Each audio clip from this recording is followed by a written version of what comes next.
So, life has a funny way of sneaking up on you when you least expect it. My name's Jack, and up until a few weeks ago, I thought I had everything figured out: a stable marriage, a steady job, and a simple suburban life. My wife, Megan, was a high school English teacher. Beautiful, smart, and driven. We'd been married for 10 years, and while things weren't perfect, I thought we were happy. It all started on a Thursday morning. Megan was getting ready to leave for a 5-day educators' conference in Chicago. She was packing her suitcase, carefully folding her clothes. I couldn't help but notice she added a delicate lace lingerie set I'd given her for our anniversary last month. I teased her about it, and she blushed, saying she might need it for a fancy dinner. She was glowing, and her excitement was almost infectious. Before she left, she promised to call every night and kissed me goodbye. I watched her drive away, waving from the window like I always did. Everything seemed normal, or so I thought. That afternoon, while grading papers, my phone buzzed. I expected it to be Megan, letting me know she'd landed safely. Instead, it was an anonymous text. "Your wife isn't who you think she is. Check the guest list for the Palmer Hotel." At first I thought it was spam or some kind of cruel joke. But the message nagged at me. I tried to ignore it, but my mind kept circling back. The Palmer Hotel was supposedly where Megan's conference was happening. What could it hurt to check? I opened my laptop and found the hotel's event page. They had a searchable guest list for their conference rooms. Heart pounding, I typed in Megan Wilson. No results. I stared at the screen in disbelief.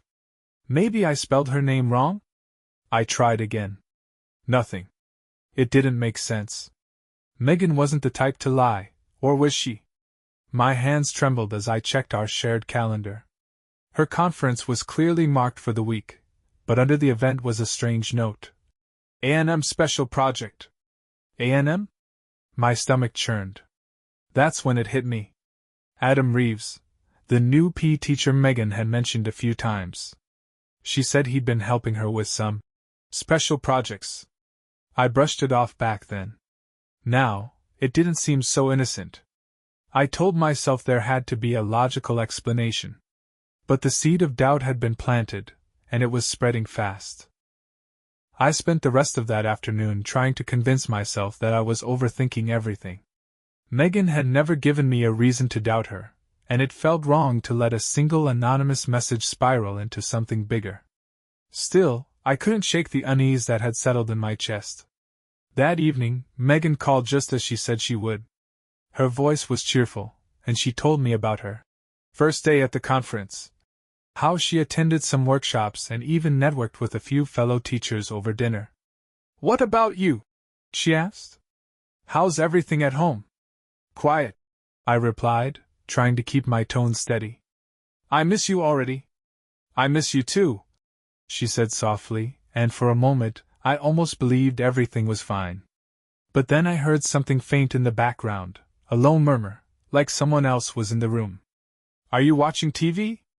I asked, trying to sound casual. "Oh no," Megan said quickly. "That's just some noise from the hallway.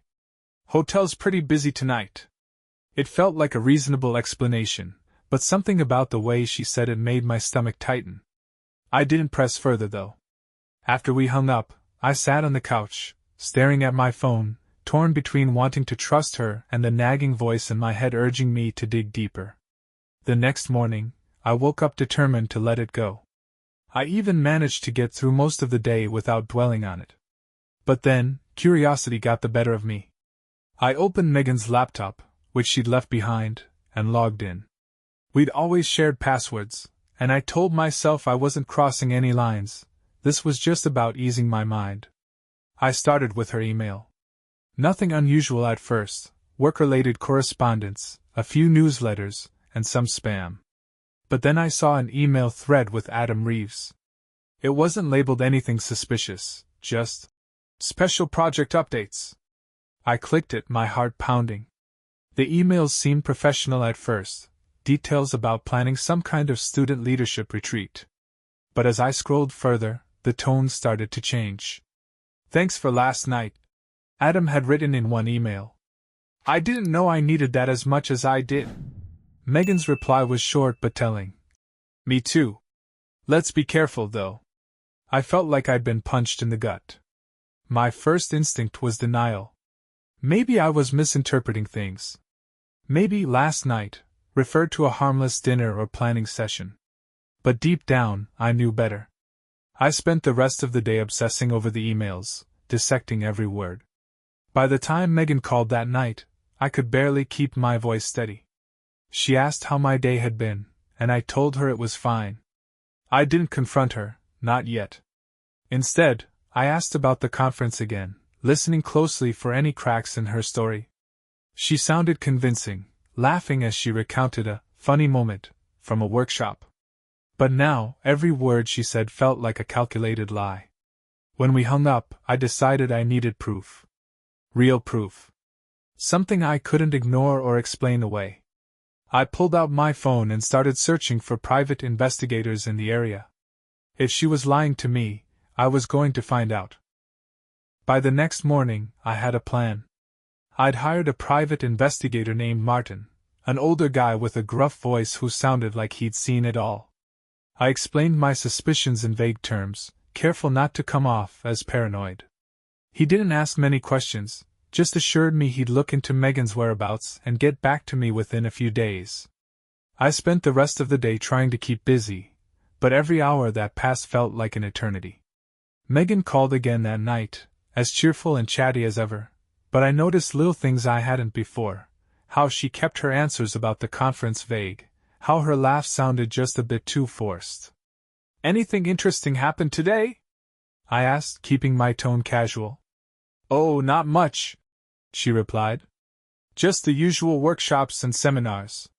It's been pretty intense, but I'm learning a lot." "And you're still staying at the Palmer Hotel?" I pressed, testing her. "Of course," she said without hesitation. "Why do you ask?" "Just curious," I said, brushing it off. "I looked it up. It's a nice place." There was a pause, just long enough to make me wonder if she was piecing something together. "It is," she said finally. "I think you'd like it." I felt a surge of anger, but I swallowed it down. If she was lying, I needed to let her think she had the upper hand. For now, I had to play along. The next day, Martin called. "Got something for you," he said. "You free to meet?" An hour later, we were sitting in a small diner on the edge of town. Martin slid a manila envelope across the table. "Pictures don't lie," he said, leaning back in his chair. My hand shook as I opened the envelope. The first photo was of Megan walking into a different hotel, definitely not the Palmer. The sign above the door read, "The Grand Riverview." She was wearing the same dress she'd packed so carefully, the one she claimed was for a fancy dinner. The next photo hit me even harder. Megan wasn't alone. She was with Adam. They stood in the lobby, close enough that their shoulders were touching. In the next shot, Adam had his hand on the small of her back as they approached the elevator. "She's been staying there the whole time," Martin said, his voice low. "And that's not all. I followed them yesterday. They didn't go to any conference. They spent the day at a spa, then had dinner at a private restaurant." My stomach churned. I wanted to throw the photos across the table, to reject what was staring me in the face. But there it was, undeniable and crushing. "Do you want me to keep digging?" Martin asked. I hesitated. Part of me didn't want to know any more. It was already too much. But another part of me needed the full story. "Yeah," I said finally. "Keep going. I need to know everything." When I got home, I sat in the dark for hours, staring at the photos. Every memory I had of Megan felt tainted now, every smile and laugh twisted into something ugly. She called that night, just like before, her voice warm and sweet. I let her talk, pretending to listen, pretending everything was fine. But as she said goodbye and told me she loved me, I couldn't bring myself to say it back. "Good night," I said instead, my voice flat. There was silence on the other end for a moment, but she didn't push. "Good night," she said softly, and the line went dead. I sat there in the dark, gripping the phone. The facade was starting to crack, and I knew it was only a matter of time before it all came crashing down. The next few days passed in a blur.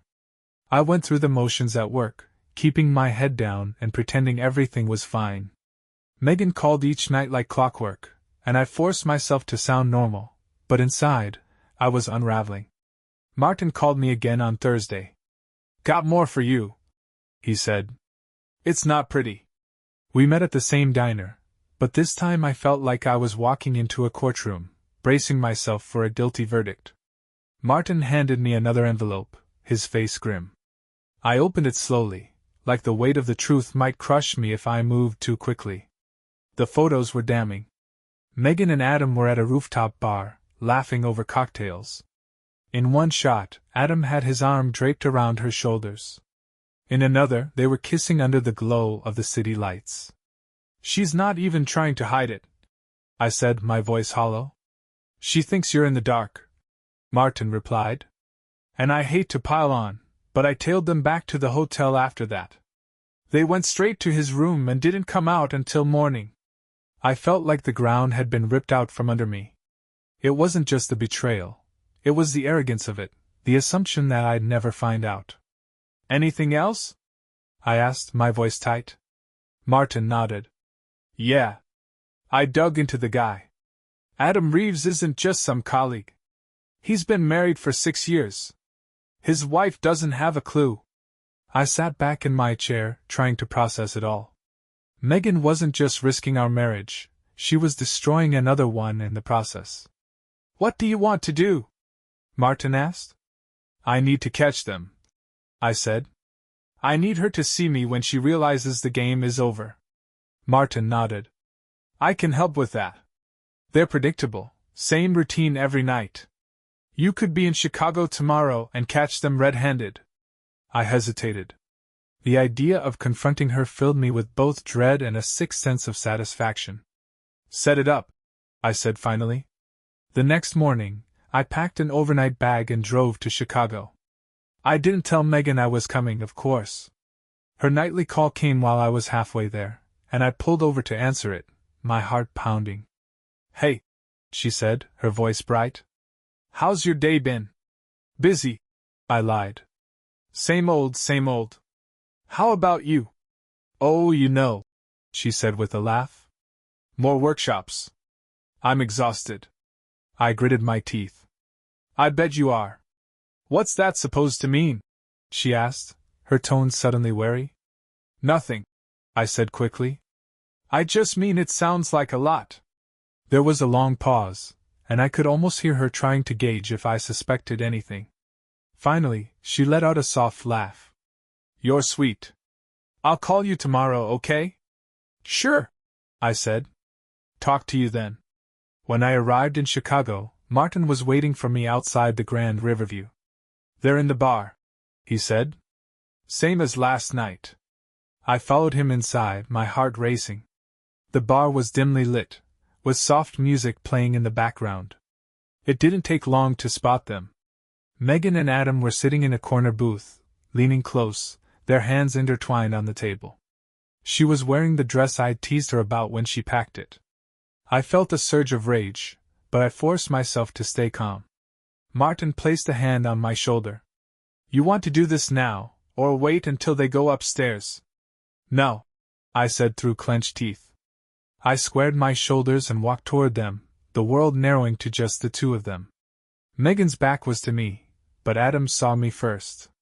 His eyes widened in panic, and he dropped her hand like it burned him. Megan turned to see what had caught his attention, and the moment she saw me, her face went pale. "Jack," she stammered, her voice trembling. What are you doing here?" I didn't answer. I just stood there, letting the weight of my presence crush the lies she'd been living. Her mouth opened and closed like she was searching for an excuse, but nothing came. For the first time, Megan looked utterly powerless. And for the first time, I felt like I was the one in control. The silence stretched, the weight of it pressing down on all three of us. Megan's eyes darted between me and Adam, her panic barely concealed behind a trembling smile. Adam, for his part, looked like a kid caught stealing from the cookie jar, his face pale and his hands fidgeting in his lap. "Are you going to say something, or do I have to guess how this scene plays out?" I finally said, my voice low but steady. "Jack, this isn't—" Megan started, but her voice cracked under the strain. She took a shaky breath, trying again. "It's not what it looks like." That cliché. That tired, insulting phrase. It hit me like a slap, and I couldn't stop the bitter laugh that escaped my throat. "Not what it looks like," I repeated. "So, you weren't sitting here holding hands with your coworker? You weren't sneaking off to a hotel that isn't the Palmer while lying to me about a conference?" Megan flinched, her eyes filling with tears. "I can explain," she whispered. "I'd love to hear it," I said, crossing my arms. "Explain how you and your special project partner ended up at a rooftop bar, checking into hotel rooms together, and leaving me at home like a fool." "Look, man," Adam interjected, his voice weak and shaky. "This is between you two. I don't want any trouble." I turned to him, my anger laser-focused. "You've already got trouble," I said coldly. "Does your wife know where you are right now? Should I give her a call and ask if she's okay with her husband playing house with mine?" His face turned an even deeper shade of white, and he shrank back into his seat. "No need for that," he muttered, avoiding my gaze. "Megan," I said, my voice sharper now. "I'm waiting." She wiped at her eyes, struggling to find the words. "I didn't mean for this to happen," she said finally. It got out of hand." I stared at her, incredulous. "Out of hand?" I repeated. "You make it sound like you accidentally tripped and fell into an affair." Her tears flowed freely now, her hands twisting the napkin in her lap. "I was lonely, Jack," she said, her voice breaking. "You've been so distant lately, always working, always distracted. And Adam, he made me feel seen." I felt the words like a punch to the gut, but I didn't let it show. "Don't you dare try to make this my fault," I said through clenched teeth. "You had a choice, Megan. You could have talked to me, told me how you were feeling. But instead you lied. You lied and you cheated." Her tears didn't move me. Not anymore. I turned my attention back to Adam, who was practically wilting under my glare. "You're a real piece of work, you know that? Sneaking around with someone else's wife while your own is at home. Does she know what kind of man she married?" "Please," Adam said, his voice barely audible. "Don't bring her into this." "Oh, she's already in this," I said. "And she deserves to know." Megan stood abruptly, her chair scraping against the floor. "Jack, please," she pleaded, her voice desperate. "Can we just go somewhere and talk? Just the two of us?" I stared at her, debating whether she even deserved that much. "Fine," I said eventually. "But don't think for a second that you're talking your way out of this." Without another word, I turned and walked out of the bar, not waiting to see if she followed. I needed air. I needed space. And more than anything, I needed to figure out what the hell I was going to do next. A few moments later, Megan caught up with me outside. The city lights reflected off her tear-streaked face, and for the first time, I saw the cracks in the facade she'd been wearing for weeks. "I'm sorry," she said, her voice trembling. "I know I messed up. I don't expect you to forgive me, but I—" "You're right," I interrupted. "I don't forgive you. Not right now. Maybe not ever." Her shoulders sagged, and for a moment she looked like the woman I fell in love with, vulnerable, unsure, human. "What happens now?" she asked, her voice barely above a whisper. I didn't answer right away. The anger was still there, but beneath it, something else was growing, a cold, calculating determination. "You're going to go back to that hotel," I said finally, my voice icy. "And I'm going home. But don't think for a second this is over.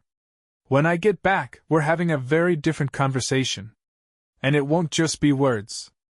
I turned and walked away, leaving her standing there, a small figure swallowed up by the noise and chaos of the city. The drive home was a blur. My mind was a battlefield of anger, sadness, and confusion.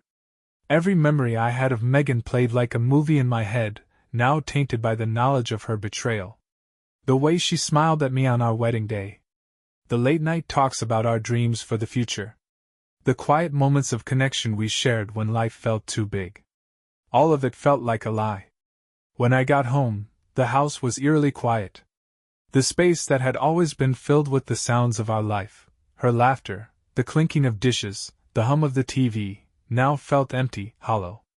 I stood in the living room, staring at the framed photos on the mantel. Our wedding portrait, a family vacation at the beach, a candid shot of her laughing at something I said. How long had she been pretending? I barely slept that night. Instead, I sat in my office, going over every detail of what I'd learned. I looked through the photos Martin had given me, reading her emails with Adam over and over again until the words blurred on the screen. Around 2 a.m., I opened a blank document on my laptop and started typing. I needed to lay it all out, the lies, the betrayal, the undeniable evidence. I was preparing for war, and I wasn't going in unarmed. The next morning, Megan called. I stared at the screen as her name flashed, debating whether to answer. After a few rings, I picked up. "Jack," she said, her voice tentative. "I just wanted to check if you're okay." "Do you really care?" I asked, my tone cutting. She sighed. "Of course I care. I know I've hurt you, but—" "No," I interrupted. "You don't get to play the victim here, Megan. You made this mess, not me." "I know," she whispered. I don't know how to fix this." "Fix it?" I let out a bitter laugh. "You can't fix this. But you can start by coming home so we can have a real conversation. Face to face." There was a long pause. "Okay," she said finally. "I'll book the next flight." "Good," I said, and hung up without another word. The rest of the day was spent preparing. I printed out every piece of evidence I had, photos, emails, receipts. I wanted it all laid out in black and white, undeniable and damning. I wasn't giving her any room for excuses or half-hearted apologies. When Megan walked through the door that evening, she looked exhausted. Her hair was messy, her makeup smudged, and her eyes were red from crying. She set her suitcase down and met my gaze, her expression a mix of shame and fear. "Jack," she started, but I held up a hand to stop her. "Sit down," I said, motioning to the couch. She hesitated for a moment before complying, her shoulders slumped. I placed the stack of evidence on the coffee table in front of her. "This," I said, my voice cold and steady, "is what you've done to our marriage. Every lie, every betrayal, every moment you thought I wouldn't notice." Her eyes widened as she looked at the photos, the emails, the proof of her affair. Tears streamed down her face, and she covered her mouth with her hand. "I'm sorry," she sobbed. "I didn't mean for it to go this far." "This far?" I snapped, leaning forward. "You mean sneaking around with another man? Lying to my face every night? Or maybe you mean sitting in a hotel bar with him, while I was at home, trusting you." "I was stupid," she said, her voice trembling. "I wasn't thinking." "No," I interrupted. "You were thinking. You thought I'd never find out. You thought you could have your fun and keep me in the dark." She buried her face in her hands, her shoulders shaking with sobs. For a moment, I almost felt sorry for her. Almost. "I want the truth, Megan," I said, my voice sharp. "All of it. No more lies." She looked up at me, her face streaked with tears. "It started a few months ago," she admitted. "Adam and I were working late on a project, and one thing led to another. I didn't plan for it to happen, but once it did, I didn't know how to stop." "Didn't know how to stop?" I echoed, shaking my head. "You mean you didn't want to stop?" She flinched at my words, and for the first time, I saw something other than guilt in her eyes, fear. She realized there was no coming back from this, no clean slate or fresh start. "I'm sorry," she said again, her voice breaking. "Please, Jack. Just tell me what to do." I stared at her for a long moment, the silence between us heavy. Then I stood, my decision clear. You can start by packing your things, I said coldly. You're leaving tonight. Megan sat frozen on the couch, her tear-streaked face a mask of disbelief. What? She whispered, her voice barely audible. You heard me, I said, my tone unyielding. I want you out of this house tonight. She shook her head, her tears flowing again. Jack, please, don't do this. Let's talk about it. We can go to counseling, we can. I slammed my hand down on the coffee table, making her flinch. Counseling? Counseling is for people who made mistakes, not deliberate choices to destroy their marriage. You made this bed, Megan. Now you're going to lie in it. She stared at me, her lips trembling, but I didn't care. I'd spent days drowning in my own pain, and now it was her turn. You don't get to stay here and pretend this didn't happen, I continued. Not after what you've done. Where am I supposed to go? She asked, her voice rising. I don't have anywhere else. Try Adam's place, I snapped. Isn't that where you've been spending most of your time anyway? Her face crumpled, and she buried her head in her hands. He doesn't want this, she sobbed. He doesn't want me outside of what we had. I laughed bitterly. Oh, so you burned your bridges with me and your backup plan? That's not my problem, Megan. She looked up at me, desperation etched into every line of her face. Jack, please, you're the love of my life.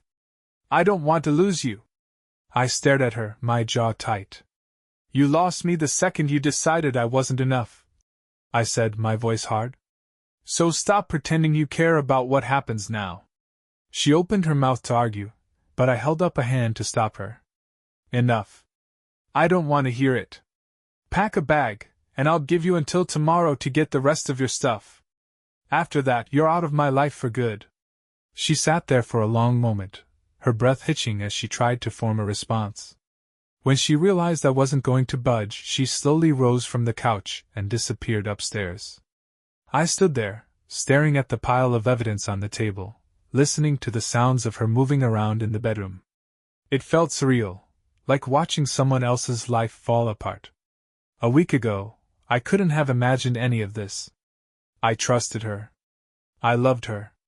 And now, all I could feel was a cold, hollow emptiness where that love used to be. When she finally came back down, she was carrying a small duffel bag. Her face was pale, her eyes red and swollen. She paused at the front door, looking back at me with a mixture of sadness and regret. Jack, she said softly, I'm so sorry. I know that doesn't mean anything to you now, but I'll never stop being sorry. I didn't respond. I couldn't. I just stood there, staring at her, waiting for her to leave. Finally, she sighed and opened the door, stepping out into the cool night air. She turned to look at me one last time, her eyes pleading for something, mercy, forgiveness, anything, but I had nothing left to give. The door closed behind her, and I stood there in the silence, letting the weight of it all settle over me. She was gone. For the first time in days, I felt like I could breathe again. But I also knew this wasn't the end. Not yet. The fallout from her betrayal was only just beginning, and I was going to make sure I came out of it stronger than ever. If Megan thought she could walk away from this unscathed, she was about to learn just how wrong she was. The first night after Megan left, the house was eerily quiet. It was strange not hearing her footsteps upstairs or the faint hum of her voice on the phone. I sat in the living room, nursing a glass of whiskey, trying to process what had just happened. Part of me felt relief, like I'd finally reclaimed my space, my sanity. But another part of me felt an ache that I couldn't quite shake.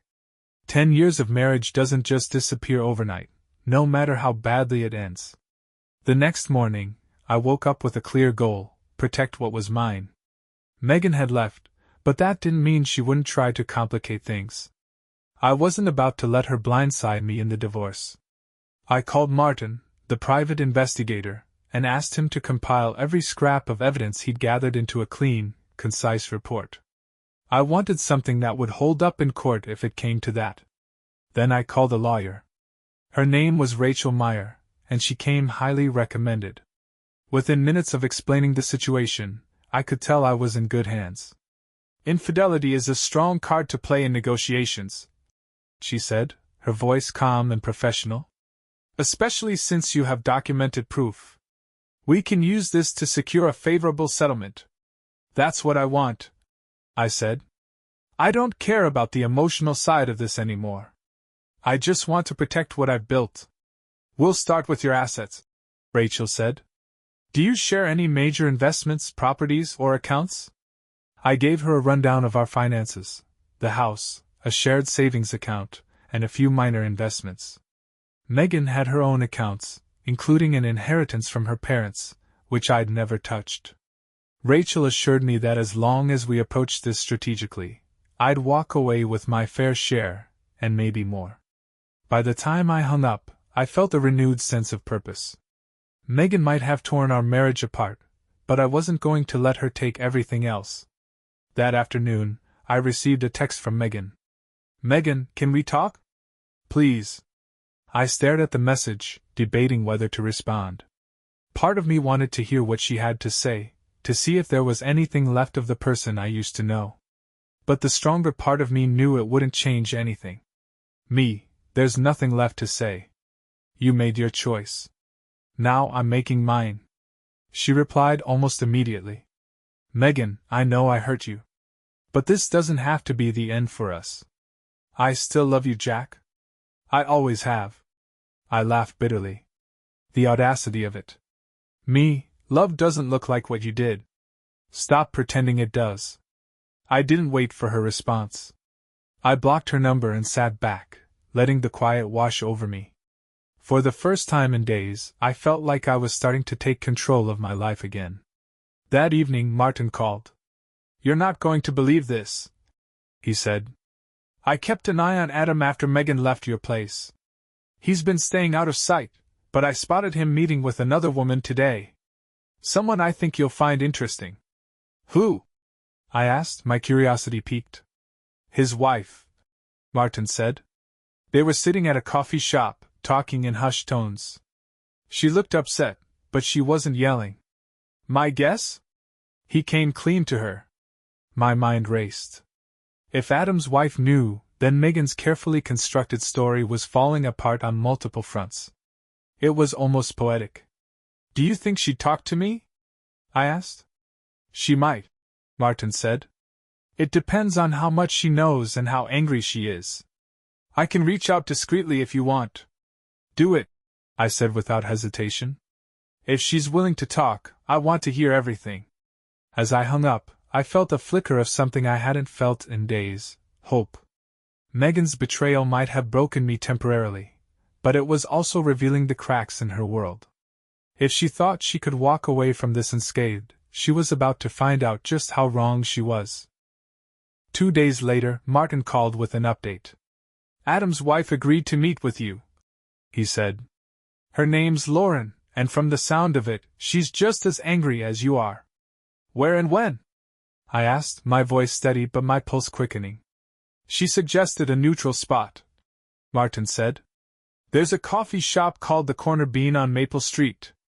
She'll be there tomorrow at 2 p.m. The next afternoon, I arrived early, taking a seat in the back corner where I could see the door. I had no idea what to expect. Would Lauren be distraught? Combative? Or, like me, trying to piece together the wreckage of her life while figuring out her next move? She walked in right on time. Lauren was younger than I expected, maybe early 30s, with sharp features and a calm, composed demeanor that reminded me of someone walking into a negotiation. She spotted me immediately and approached my table. Jack? She asked, her voice steady but tinged with caution. I nodded and stood, extending a hand. Lauren. Thanks for meeting me. We shook hands, and she sat down, placing a leather tote bag on the chair next to her. Martin filled me in on your situation, she said. I figured it was time we compared notes. I ordered us both coffee, and once the waiter had left, Lauren leaned forward, her expression serious. How long have you known? About a week, I admitted. What about you?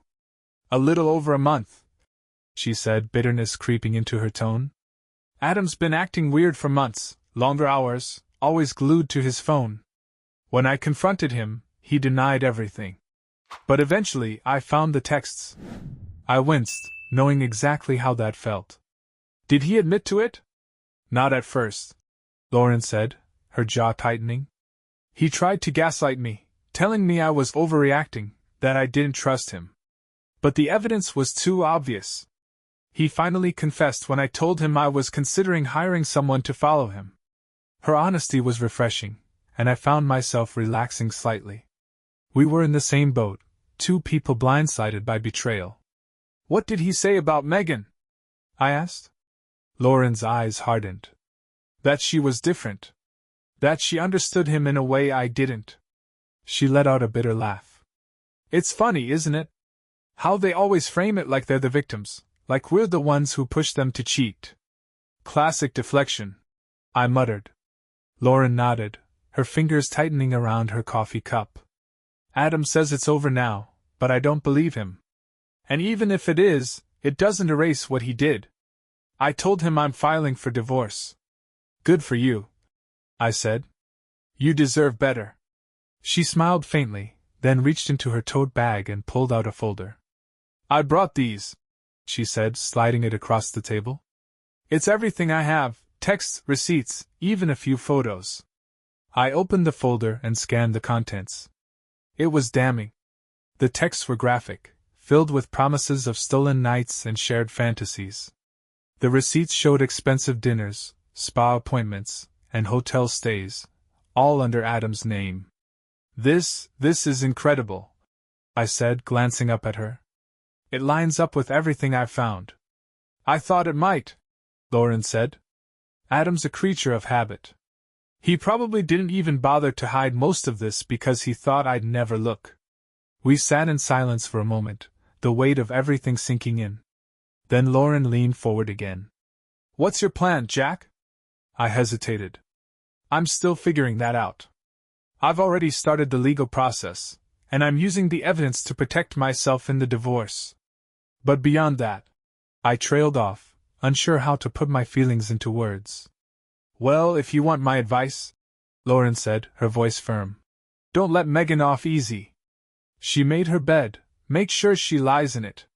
Her words struck a chord, and I nodded. You're right.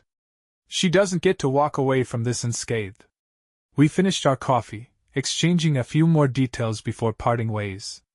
As I drove home, the folder Lauren had given me sat on the passenger seat, a stark reminder of everything I'd lost, and everything I had yet to gain back. That night, I started planning my next move. Megan thought she'd fooled me. Adam thought he'd get away clean. They were both wrong. This wasn't over, not by a long shot. The plan came together quicker than I expected. With Lauren's evidence added to my own, I had more than enough to ensure Megan and Adam wouldn't just walk away from this. They'd face the consequences of their choices, and I'd be there to make sure they felt every bit of it. A week later, I put everything into motion. Megan had been texting me sporadically, alternating between apologies and desperate attempts to meet. I ignored most of them, but I finally responded with a simple message. Me. If you want to talk, come to the house tomorrow at 6 p.m. No excuses. She replied almost immediately. Megan. Thank you, Jack. I'll be there. I just want to make things right. I didn't respond. I had no intention of making things right. This wasn't about reconciliation. This was about closure, on my terms. The next evening, I made sure everything was in place. Lauren agreed to join me, not because she wanted revenge but because she wanted Adam to see just how far his lies had unraveled. Martin, the private investigator, also came along to ensure everything stayed civil, or as civil as it could be. At precisely 6 p.m., Megan pulled into the driveway. She stepped out of her car, clutching a small purse and looking every bit the contrite spouse. Her makeup was subtle, her expression carefully composed, but I could see the anxiety in her eyes. She hesitated when she saw Lauren standing in the doorway with me. "What's going on?" she asked, her voice shaky. "Come inside," I said simply. She followed us into the living room, her gaze darting between me and Lauren. "Jack, who is this? What's happening?" "This," I said, motioning to Lauren, "is Adam's wife. You remember Adam, don't you? Your special project partner." Megan's face drained of color. "Jack, please." "No," I cut her off. "You don't get to talk." "Not yet." I placed the folder of evidence on the coffee table and opened it, spreading out the photos, texts, and receipts. Megan's eyes widened as she took it all in. "What is this?" she whispered, her voice trembling. "This is everything," I said coldly. "Every lie, every betrayal, every disgusting little secret you thought I'd never find out." Lauren stepped forward, her arms crossed. "And in case you're wondering, Adam's lies are all in here too. I hope the two of you were worth blowing up 2 marriages. Megan's lips quivered as she tried to respond. I didn't mean for this to happen." "Spare me the excuses," I snapped. "You had every opportunity to stop. Every chance to tell me the truth. But you didn't. Instead, you chose to lie and sneak around, and now you're facing the consequences." Megan turned to Lauren, tears streaming down her face. "I'm sorry," she said, her voice breaking. "I never wanted to hurt you." Lauren's laugh was sharp and cold. "Funny, because that's exactly what you did." The sound of a car pulling up outside drew our attention. Right on cue, Adam stepped out of the vehicle, his face a mix of confusion and dread. Martin opened the door for him, and Adam froze when he saw the 3 of us standing there. "Lauren?" he stammered. "Jack? What's going on?" "What's going on?" Lauren said, stepping forward. "Is that your little affair has finally caught up with you?"